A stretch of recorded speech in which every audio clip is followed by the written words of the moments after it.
ফাইদা কুজিয়াতিস সালাতু ফান্তাশিরু ফিল আরদি। এই আয়াতগুলো নাজিল হওয়ার পেছনে শানে নজুল আছে। বিশ্বনবী যখন মক্কা বিজয়ী করলেন, আল্লাহর নবী মক্কার গদিতে বসলেন, বিশ্বনবী হয়ে গেলেন প্রধানমন্ত্রী, বাকি সাহাবীরা যেন সভাসদ সদস্য হয়ে গেলেন।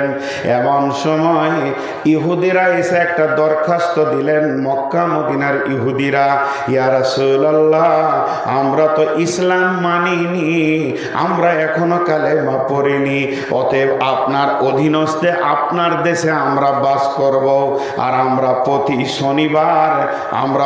শনিবার জুমা পড়ি।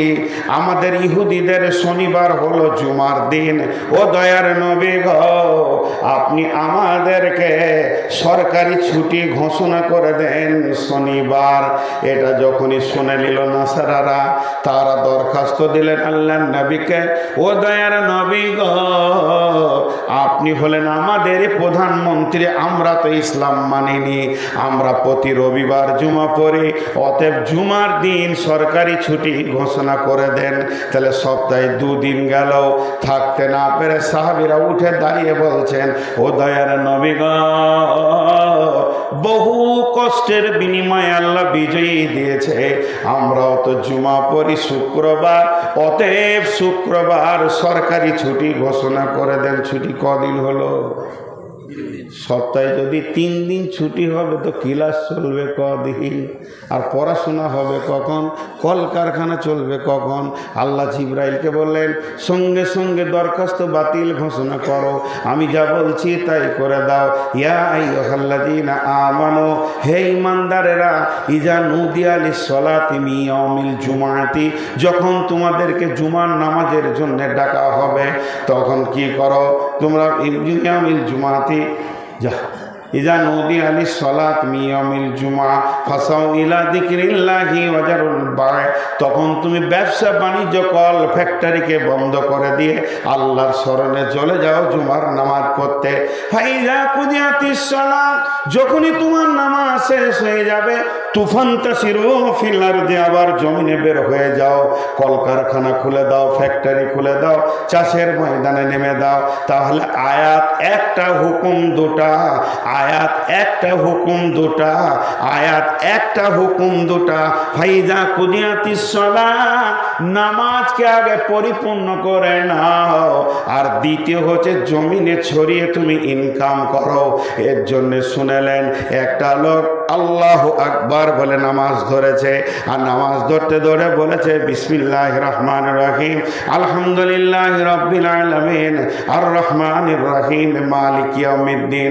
ফরজ নামাজ, সুন্নত নফলের কথা বলছি না, ওই ব্যক্তিটা ফরজ নামাজে তেলাওয়াত করলে যে নেকিটা পাবে, আর ফরজ নামাজে সুবহান রাব্বিল আযীম, সামি আল্লাহু লিমান হামিদা, রব্বানা লাকাল হামদ, এই যে জবানকে চালাচ্ছে যে নেকিটা পাবে। কোন যুবক যদি রেল স্টেশনে দাঁড়িয়ে বলে 6 টাকা 6 টাকা 6 টাকা, হার এক বল 6 টাকা 6 টাকা, বাদাম নেবে বাদাম নেবে বাদাম নেবে, অতটাই পরিমাণে নেকি পাবে। নামাজের ভিতরে দোয়া তেলাওয়াত করা সমান নেকি পাবে, কারণ এটাও হলো তার রুজির হালালের ব্যাপার। হালাল রুজি উপার্জনের জন্যে যতটা জবান ক্ষয় হবে, ফরজ নামাজে সূরা কিরাত তেলাওয়াত করার মতো নেকি পাবে। আল্লাহ তাবারক ওয়া তাআলা, হে যুবক, গাফলতির ময়দান থেকে তোমরা বের হয়ে যাও এবং ইনকামের ময়দানে চলে এসো। আল্লাহ তাবারক ওয়া তাআলা সূরা আরাফের মধ্যে বলেছেন, ওয়ালাকাদ জারা'না লি জাহান্নামা কাসীরাম মিনাল জিন্নি ওয়াল ইনসি, লম্বা আয়াত। শেষকালে বলেছেন, উলাইকা হুমুল গাফিলুন। আল্লাহ তাবারক ওয়া তাআলা অলসকে কোনোদিন দেখতে পারেননি, আর দেখতে পারবে না। বিশ্বনবী অলসকে দেখতে পারেননি। অলসের জায়গা হচ্ছে জাহান্নাম, অলসের জায়গা হচ্ছে জাহান্নাম। অতএব প্রত্যেকটি যুবক যৌবনকালে সে যত ফরজ নামাজকে মজবুত দিয়ে পড়বে, নামাজ ছাড়বে না, আবার ইনকামে বের হয়ে চলে যাবে, ডেলি প্যাসেঞ্জারি করবে, দোকানে মাল দেবে, পাইকারিতে আনবে, খুচরোতে দিবে, নামাজ পড়া করার মতো নেকি পাবে। শুধু তাই নয়, একটা যুবক ফজরের নামাজ পড়ে বেরিয়ে গেল, মার্কেটে হাট বাজার করে চলে আসলো, আবার জোহরের নামাজ পড়ে একটু রেস্ট করে আসর পরে সে বেরিয়ে চলে গেল, মাগরিব পড়লো মার্কেটে কুড়িয়ালিতে, সেখানে সে মার্কেটে বেচা কিনা করলো, আবার ঈশার নামাজ পড়ে বাড়ি ফিরলো। আর একটা লোক আসরের পর থেকে জিকিরে বসেছে, তার বয়স হলো 80-82, সে মুরব্বী, তার আর কাজ নাই, রিটায়ার পারসেন্ট, সুবহানাল্লাহ সুবহানাল্লাহ সুবহানাল্লাহ সুবহানাল্লাহ করে যদি ফজর পর্যন্ত কাটিয়ে দেয়, আর একটা যুবক যদি 2 প্যাকেট বিস্কুট বিক্রি করে, ওর থেকে অনেক গুণে নেকি পাবে, কারণ ওর ইবাদতটা ছিল নফল, আর হালাল উপার্জন করা হচ্ছে ফরজ। 1000 কোটি নফলেও যদি আসমান পর্যন্ত ভরে দেওয়া যায়, একটা ফরজের তুলনা হতে পারে না। এর জন্য আল্লাহ তাবারক ওয়া তাআলা পুরুষের যৌবনকে উত্তাল করে দিয়েছে, যাতে করে এরা হেসে খেলে মার্কেটে ব্যবসা বাণিজ্য করতে পারে। জি, আর একটা কথা, জিহাদের দায়িত্ব এদের।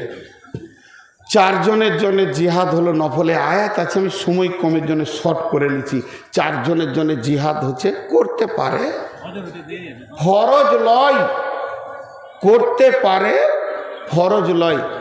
বৃদ্ধর জন্য জিহাদ মাপ, মহিলাদের জন্য জিহাদ মাপ, শিশুদের জন্য জিহাদ মাপ, রোগা প্রতিবন্ধীদের জন্য জিহাদ মাপ, বৃদ্ধের জন্য জিহাদ মাপ, বুড়ো আপনার কিনা মহিলার জন্য জিহাদ মাপ, আর অসুস্থ প্রতিবন্ধীর জন্য জিহাদ মাপ, শিশুদের জন্য জিহাদ মাপ।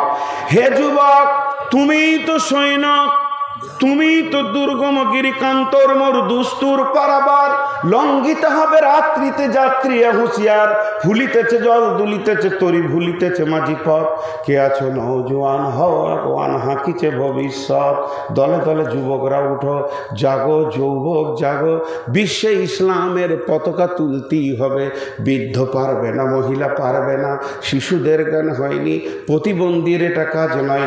অতএব যুবক রে, তোমার কাজ কি? আত্তাইবুনাল আবিদুনাল হামিদুনাস সাইহুনার রাকিউনাস সাজিদুনাল আমিরুনা বিল মারুফি ওয়ান নাহুনা আনিল মুনকারি ওয়াল হাফিজুনা লিহুদুদিল্লাহ। এটার অপমান হতে দিলে হবে না। তোমার রক্ত দিয়ে, শহীদের রক্ত দিয়ে লেখা হয়েছে, এই লেখাগুলো শহীদের রক্ত দিয়ে হয়েছে, আর এখনকার যুবকের রক্ত দিয়ে এর সম্মানটাকে বাঁচিয়ে রাখতে হবে। দিন দিন আসবে, হে যুবক, তোমার কোরআন অবমাননা হবে, আর তোমার কাছে উত্তাল যৌবনের রক্ত থাকবে, আমার আল্লাহ তোমার গালে চুম খাবে না। অতএব মুসলমান যুবক, তুমি রেডি হও, তুমি সৈন্য, আর হালাল উপার্জনের তুমি একটা মেশিন। যুবকের কাজ বুঝাতে পারলাম? জোরে বলেন, বুঝাতে পারলাম? আর হ্যাঁ না বলে না, বুঝাতে পারলাম? এই কাপড়টা ময়লা হয়েছে, এই কাপড়টা ময়লা হয়েছে, এটাকে সাফ করতে চললো, সাবান কিনতে হয়েছে, পয়সা লেগেছে, সময় লাগবে, পরিশ্রম লাগবে, তবেই সাফ হবে। কটা জিনিস লাগবে? পয়সা, সময়, পরিশ্রম লাগবে কি লাগবে না?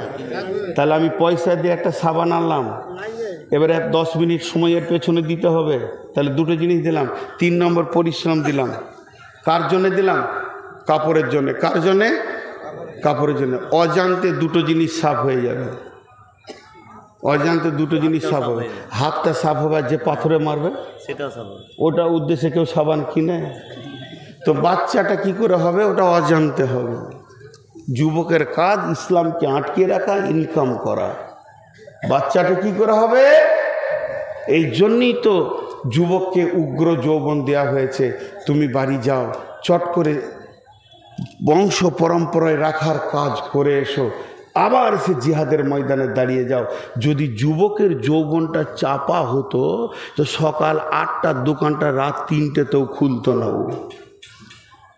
বুঝাতে পারলাম বিষয়টা? বুঝতে পারেনি। যুবকের যৌবন যদি মেয়েদের মতো চাপা হতো তাহলে ও যে শুয়ে থাকতো 8টায় উঠে দোকান খোলার কথা, বিকেল 3টেতেও খুলতো না, পড়ে থাকতো। এই জন্য এদের যৌবনকে খুব তড়িৎ গতি করা হয়েছে। চট করে সেরে লাও, তোমাকে কাজের ময়দানে যেতে হবে, চট করে সেরে লাও, তোমাকে জিহাদের ময়দানে দাঁড়াতে হবে। 2জন সৈন্য দাঁড়িয়ে আছে তো দাঁড়িয়ে আছে, 1 মাস দাঁড়িয়ে আছে। কাফের বেঈমানেরা দেখছে আবার দাঁড়িয়ে আছে, দেখছে এর ভিতরে নামাজও হচ্ছে, স্ত্রীও ব্যবহার হয়ে যাচ্ছে। এর নাম যুবক। এগুলো অ্যাডিশনাল সাবজেক্ট, কখন ছেড়ে নেবে কেউ জানবে না, কিন্তু এক জায়গায় দাঁড়িয়ে আছে। এই জন্য যুবকদেরকে এদের যৌবনটাকে অতি তড়িৎ করা হয়েছে। আর মেয়েদের যৌবন কেন চাপ